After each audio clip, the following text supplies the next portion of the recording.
राजस्थान की तपती हवा जैसे को पुरानी दुबारी सांस बावड़ी की टूटी फूटी पत्थरों के दीवारों के आसपास चक्कर काट रही थी। अबुनेरा के नजदीक के छोटे से गांव के लोग अभी भी धीमी आवाज में इस भूतिया स्टेपवेल यानी बावड़ी या कुआ के बारे में आज भी बात करते हैं, जहां धूप के बीच भी परछाइयां नाचती थी।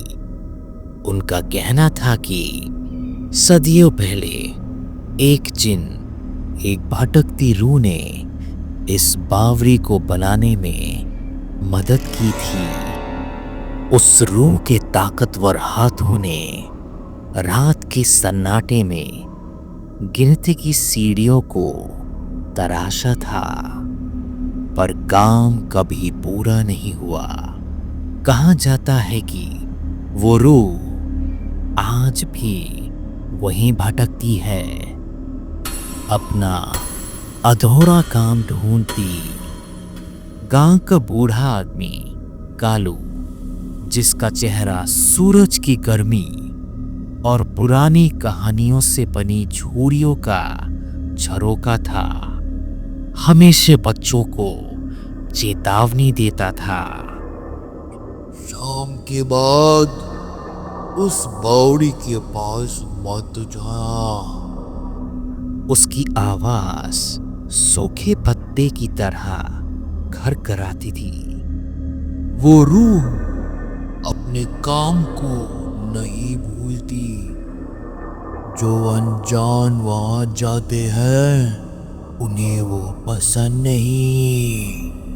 उसकी आंखों में एक अजीब सी घबराहट झलकती थी, जैसे उसने कुछ देखा हो जो वो कभी नहीं बताता। लेकिन जयपुर के कुछ नौजवान जो दिल से दिलचस्प एडवेंचर के दीवाने थे, ऐसी कहानियों को मजाक समझते थे। उनके लिए ये सब सिर्फ डर के किस्से थे जो रात के कैंपफायर के आसपास सुनाए जाते थे। एक दिन टॉर्चों की रोशनी और सस्ती दारू के साथ हिम्मत जुटाकर वो भूतों के बावड़ी के तरफ निकल पड़े। शाम का आसमान लाल और नारंगी रंगों से भरा था और रोहन, जो अपने आप को सबका लीडर मानता था, हंस पड़ा। सोचो यारो, एक भूतिया बावड़ी का एडवेंचर हमारे इंस्टाग्राम कहानी को तो धूम मचा देगी। उन्होंने बावड़ी की फैले सीढ़ियां उतरनी शुरू की। उनकी हंसी अंधेरे में गूंज रही थी, जैसे कि बावड़ी खुद उनका स्वागत कर रही हो। हवा अचानक भारी हो गई। गीली मिट्टी के गंध के साथ कुछ और भी थी, एक पुरानी बेचैन करने वाली एहसास। जैसे जैसे वो नीचे उतरते गए, दीवारों पर बने नक्शे उनके टॉर्च की रोशनी में झूमते हुए दिखाई दी।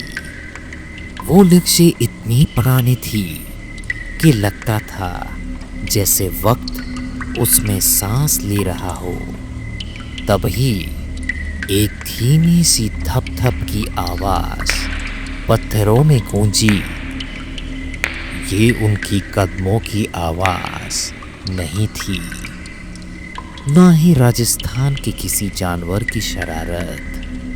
ये कुछ और था, एक गहरी दोहराती हुई धुन, जैसे जमीन के नीचे कोई विशाल दिल धड़-धड़ धड़-धड़ धड़क रहा हो। प्रिया, जो अक्सर सबसे ज्यादा बोलती थी, एकदम से चुप हो गई। ये क्या था? उसने फुसफुसा कर पूछा। उसकी आवाज में डर झलक रहा था।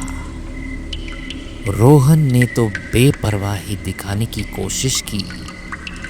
कुछ नहीं, बस हवा का शोर है।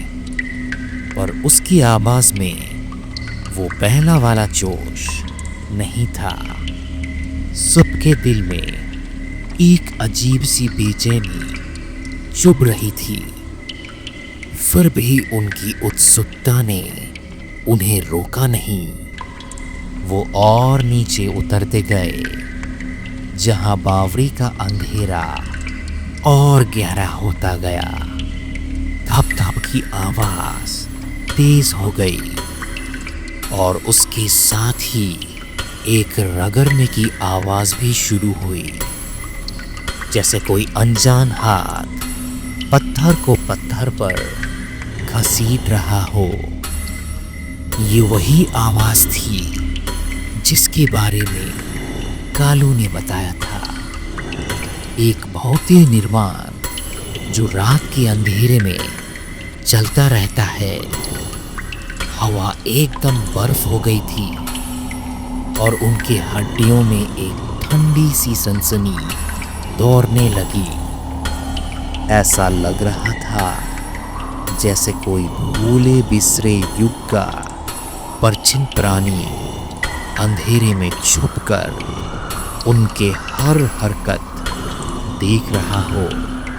ऐसा लग रहा था कि दीवारों से परछाइयां अब जैसे अंधेरे में से निकलकर जिंदा होने लगी थी, जैसे कि वो दीवारों पर नाच रहे थे। कभी लंबी, कभी छोटी और कभी ऐसी लगती जैसे उनकी आंखों के किनारों पर कोई आकार ले रही हो। तभी एक फिसफिसाती आवाज हवा में तैरने लगी। ये फुसफुसाने की भाषा ऐसी थी जैसे कोई और दुनिया ने उन्हें छापा हो। ना समझते हुए भी ये भाषा एक ऐसा डर बना रहा था जो उनके दिल तक छू रहा था। वो फुसफुसाहट अधूरे काम तोड़ते वागों और एक सदियों पुरानी नाराजगी की बात कर रही थी। सबकी घबराहट शुरू हो गई। चलो वापस चलते हैं। प्रिया ने चीख कर कहा। पर जब वो ऊपर की तरफ मुड़े, सीढ़ियां अनगिनत लग रही थी। उनकी टॉर्च की रोशनी अंधेरे में डूब रही थी, जैसे कि बावरी खुद उन्हें रोक रही हो। धप धप की आवाज अब इतनी तेज थी कि उनके दिल के धड़कन उसके साथ ताल मिलाने लगी थी। रगड़ने की आवाज भी करीब आ रही थी और उन्हें लगा जैसे कोई ठंडी अनजान चीज उनके बिल्कुल पास हो। समीर, जो सबसे शांत था, अचानक लड़खड़ा कर गिर पड़ा। उसकी टॉर्च की रोशनी दीवार पर गिरी और तभी उन्होंने वो देखा, बावड़ी का एक नया हिस्सा जिसमें पत्थर अभी तराशा गया था, अधूरा और कच्चा, जैसे किसी विशाल हाथ ने अभी अभी काम किया हो। पर वहां कोई नहीं था। एक साथ सबके मुंह से एक दबी हुई चीख निकली। फिसफिसाहट अब एक गुस्से भरे चीख में बन गई जो उनके कानों में गूंज रही थी। वो तेजी से ऊपर भागे। उनकी पहली वाली हिम्मत अब सिर्फ एक मरने वाली उम्मीद में बदल गई थी। सीढ़ियां कभी खत्म ना होती लग रही थी और अंधेरा उनके चारों तरफ बढ़ रहा था। उन्हें लगा कि जैसे बावरी खुद उन्हें अपने अंदर खींच रही हो, जैसे कि वो उस रूह के काम का हिस्सा बन रहे हो। आखिरकार जब वो बावड़ी के अंदर से निकलकर राजस्थान के चांदनी में पहुंचे तो उनकी सांस फूल रही थी। उन्होंने पीछे मुड़कर नहीं देखा। पर थप-थप की आवाज और रगड़ने का शोर उनके दिमाग में गूंज रहा था। वो बर्फीला डर उनके साथ चिपक गया था, जैसे राजस्थान की धूल जो कभी नहीं छोड़ती। वापस जाकर उन्होंने किसी को अपनी कहानी नहीं सुनाई। उनका वो नौजवानी का घमंड एक खामोशी डर में बदल गया। उन्हें यकीन हो गया था कि भूतों की बावड़ी सिर्फ एक पत्थरों का ढेर नहीं थी, वो किसी अधूरे सपने की वीरान याद थी, जहां एक भटकता रूह अपना अधूरा काम चुपके से जारी रखा था। जो भी वहां जाता वो उसके काम का हिस्सा बन सकता था, एक ऐसा हिस्सा जो शायद कभी खत्म न हो। इंस्टाग्राम पर कोई कहानी पोस्ट नहीं हुई, क्योंकि वो याद ही इतनी भयानक थी कि उसे दिल से निकालना मुमकिन नहीं था।